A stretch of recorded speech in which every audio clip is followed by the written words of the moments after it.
Saat pertama kali Stephen Curry masuk ke NBA, orang-orang sudah lumayan banyak mengetahuinya. Masuk ke NBA dengan urutan draft nomor 7, itu artinya sedikitnya ada 2 point guard yang lebih baik dari Stephen Curry di draft di urutan yang lebih tinggi daripada dirinya. Dan selama 3 musim awal ia berkarir, ia menjadi starter point guard yang cukup solid di timnya. Namun, beberapa hal terjadi. Jadi mari kita selidiki momen-momen penting yang mengubah Stephen Curry yang dulunya tidak terlalu diketahui orang-orang menjadi Stephen Curry yang sangat hebat seperti sekarang. Jangan lupa like dan subscribe channel ini ya. Simak ulasan berikut ini. Untuk 2 tahun musim pertamanya, ia sempat bermain dengan gaya permainan point guard pada umumnya. Dengan banyak melakukan elbow screens, yang membuatnya banyak membenamkan tembakan jarak menengah atau mid-range shots. NBA yang sekarang, jika dibandingkan dengan 10 tahun yang lalu, sangatlah berbeda. Lihatlah semua 2 poin jarak jauh yang dilakukan Stephen Curry. Ia juga banyak meminta screen untuk menyesuaikan posisinya agar mampu melakukan tembakan jarak jauh dan mid-range. Terkadang, dia juga meminta screen untuk melakukan tembakan 3 angka. Pertahanan terhadap tembakan 3 angka di NBA di masa-masa ini masih belum sebaik sekarang. Pemain dan pelatih masih belum terlalu paham menjaga pemain yang berani menembak di belakang garis 3 angka.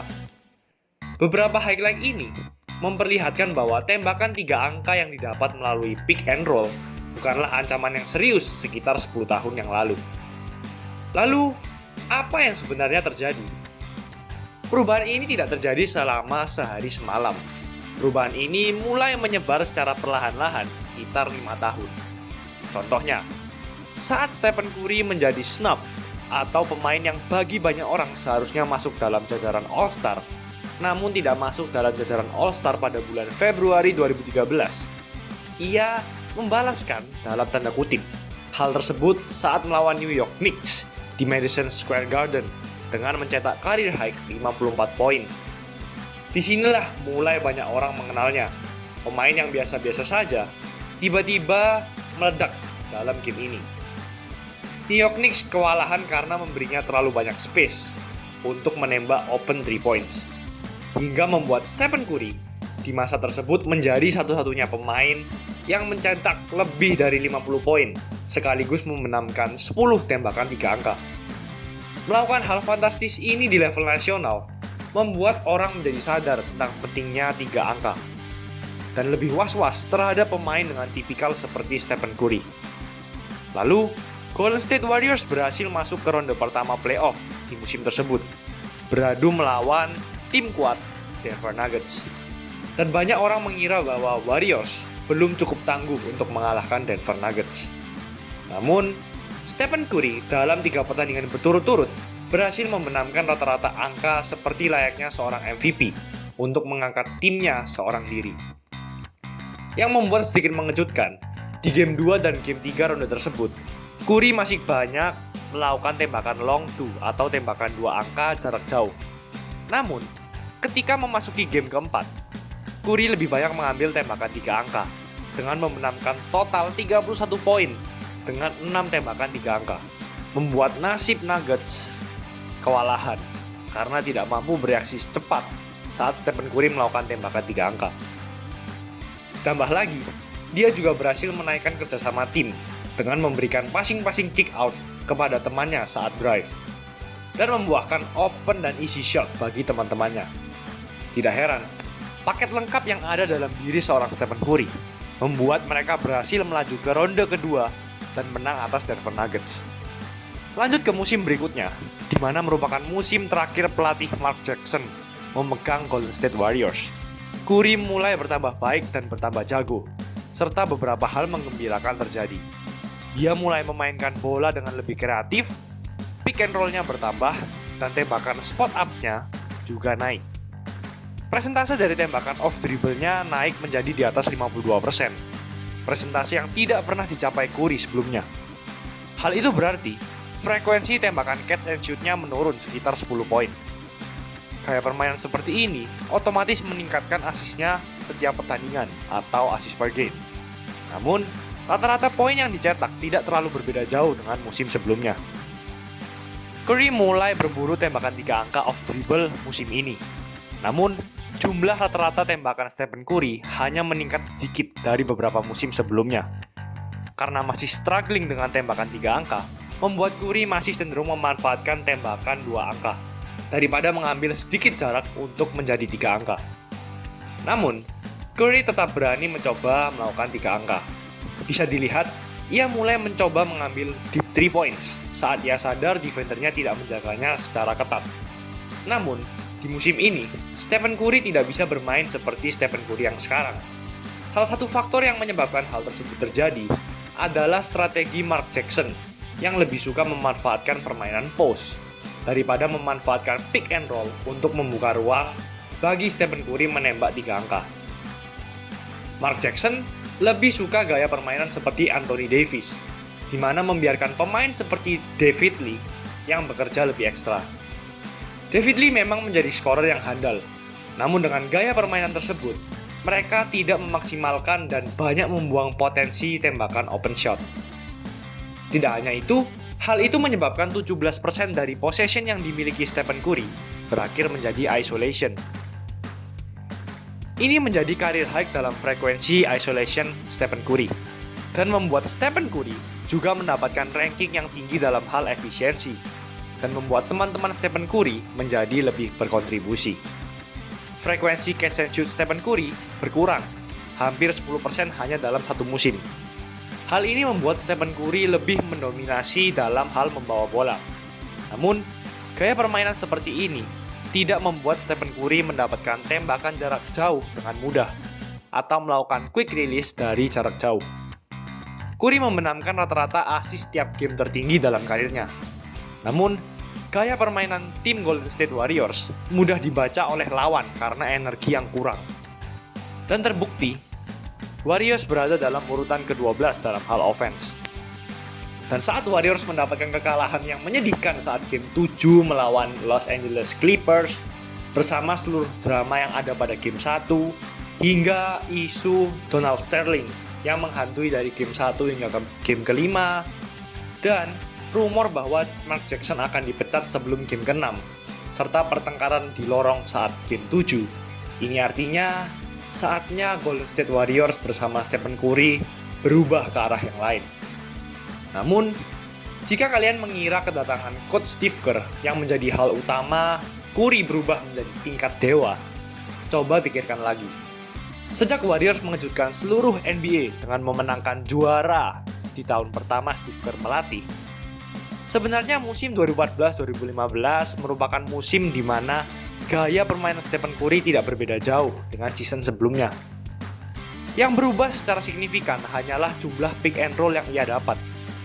Frekuensi tersebut turun 8%, bersamaan dengan turunnya frekuensi isolation dan juga tembakan off dribble-nya. Karena hal tersebut, hal itu meningkatkan tembakan catch and shoot dan tembakan off screen. Hal utama dalam tim Golden State Warriors adalah membantu Curry tidak memegang bola terlebih dahulu, lalu melakukan screen di weak side dan juga cutting. Lalu Curry menerima bola dan mendapatkan ball screen. Ini membuka ruang tidak hanya bagi Stephen Curry, namun juga teman-teman timnya, di mana ada aksi di weak side yang melemahkan defense lawan, sekaligus gerakan cepat untuk membuat defender kalang kabut setelah terkena pick and roll, membuat Stephen Curry mendapatkan ruang dan melakukan hal-hal lebih leluasa saat ia melakukan dribble. Offense Warrior juga lebih cepat. Tidak hanya seberapa cepat tembakan diambil, namun juga terlihat dari kecepatan dalam melakukan gerakan yang dilakukan oleh tim, seperti passing dan pergerakan yang dilakukan tiap pemain untuk mendapatkan kesempatan open shot. Kerr menyuruh big man melakukan high screen hingga memberi Stephen Curry ruang yang lebih dan lebih leluasa untuk bermain dengan bola, baik melakukan tembakan atau melesat ke dalam untuk melakukan layup. Kunci utamanya juga membantu Curry bergerak off ball untuk mendapatkan tembakan catch and shoot dengan memperbanyak ball screen. Tiba-tiba, angka Stephen Curry berlari di lapangan menjadi total sekitar 10 meter dengan bantuan screen dari teman-teman setimnya untuk mendapatkan tembakan 3 angka catch and shot di corner.